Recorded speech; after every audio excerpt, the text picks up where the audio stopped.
Sugar patient का एक बहुत बड़ा मसला ये है कि जब भी वो खाना खाते हैं उनकी शुगर स्पाइक कर जाती है। ख़ास तौर पे वो खाना जिसमें रोटी है या कभी कभी चावल शामिल होते हैं।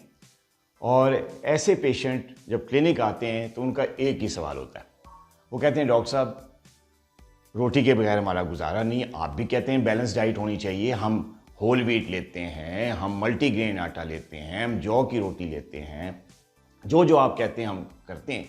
लेकिन जैसे ही हम रोटी वाला खाना या कभी कभी हम बॉइल्ड राइस या कभी कभी किसी पार्टी में किसी मेहमानों के साथ हम चावल ले लेते हैं तो हमारी शुगर स्पाइक कर जाती है।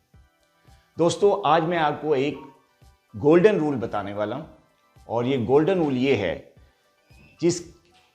जब भी आप खाना खाएं कार्बोहाइड्रेट, रोटी, चावल या कोई ऐसा खाना जिसमें कार्ब्स या शुगर ज़्यादा है उसको अकेला मत लें।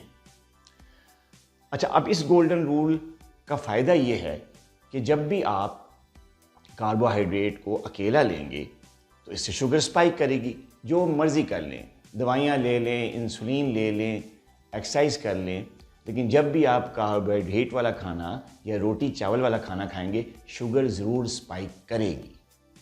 अच्छा, अब इस गोल्डन रूल में कहा यह गया है कि आपने खाना रोटी चावल या कार्बोहाइड्रेट वाला खाना एलोन, अकेले कार्ब्स नहीं लेने।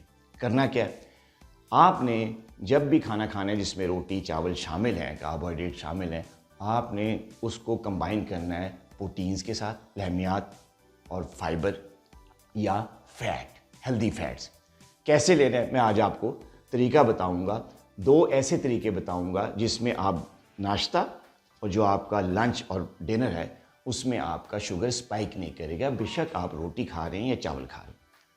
अच्छा, रूल के मुताबिक आपने करना क्या है, नाश्ते का जिक्र करते हैं। नाश्ते में अक्सर 95% डायबिटिक पेशेंट्स का जो नाश्ता होता है वो हेल्दी नाश्ता होता है, उसमें कार्ब्स होते हैं, पराठा भी कभी कभी लेते हैं, रोटी लेते हैं, कभी कभी कार्ब्स वाला नाश्ता करते हैं।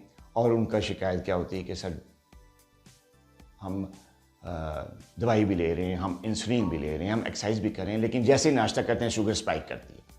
करना क्या आपने नाश्ते में आपने हमेशा रोटी के साथ या पराठे के साथ आपने जो है हेल्दी फैट और प्रोटीन लेने। कैसे, जब आप नाश्ता कर रहे हैं रोटी ले रहे हैं तो रोटी के साथ 2 या 1 बॉइल्ड एग उसके साथ ज़रूर लें।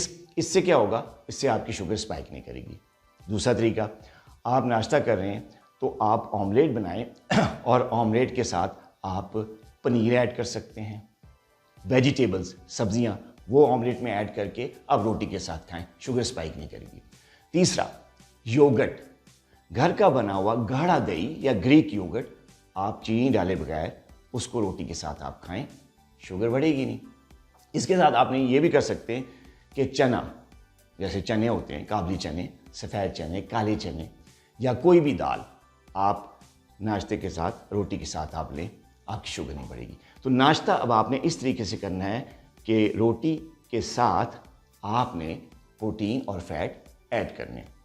अच्छा, अब हम बात करते हैं लंच की और डिनर की। अच्छा, लंच तो मेरा कहना यही है कि कोशिश करें लंच को स्किप करें। डायबिटिक पेशेंट जो सिर्फ 2 मील्स लेते हैं, सुबह का नाश्ता अच्छा हेल्दी और रात का खाना अच्छा, तो लंच उनको करने की ज़रूरत नहीं होती। अगर कभी कभी लंच करना पड़ जाए तो आप, मेहमान आ जाते हैं या कभी किसी पार्टी में जाना पड़ जाता है या कभी कभी भूख लग जाती है, आपको लंच करना पड़ जाता है, तो कोशिश करें कि उसमें रोटी या चावल ना हो, कार्ब्स ना हो, नट्स ले लें, 2 बॉयल एग ले लें या कोई एक आध फ्रूट ले लें। लेकिन अगर लंच करना पड़ जाए या डिनर में तो आपने करना क्या है, आपने चिकन, फिश या मटन, छोटा गोश्त, मछली या मुर्गी, ये आपने बारबेक्यू कर लें, हल्का सा उसको बॉईल कर लें, स्टीम कर लें या थोड़ा सा पका के आप उसको रोटी के साथ या बॉइल्ड राइस के साथ कंबाइन करके खाएं, कभी भी आपकी शुगर स्पाइक नहीं करेगी। दाल, चने की दाल, मूंग की दाल, कोई भी दाल सब्जियों के साथ कंबाइन करके आप पकाएं और उसको रोटी के साथ खाएं, कभी शुगर स्पाइक नहीं करेगी। इसके साथ आप पनीर और सब्जियों का कॉम्बिनेशन भी कर सकते हैं, खालिस पनीर और सब्जी को मिलाकर आप रोटी के साथ खाएं, कभी भी शुगर स्पाइक नहीं करेगी। एक और लंच या डिनर का तरीका, बीन्स, लाल लोबिया, सफ़ेद लोबिया, उसको मिक्स करके वेजिटेबल के साथ, सैलड के साथ आप पहले लें, साथ उसके साथ सालन के साथ, कोई भी सालन है उसके साथ रोटी खाएं, कभी भी शुगर स्पाइक नहीं करेगी। तो आपने जब कभी भी खाना खाना है, ख़ासतौर पे ब्रेकफास्ट, लंच या डिनर, रोटी के साथ या चावल के साथ, तो इस तरीके से आप खाएंगे, कभी भी आपकी पोस्ट मील स्पाइक नहीं होगी। अपना बहुत ख्याल रखिएगा।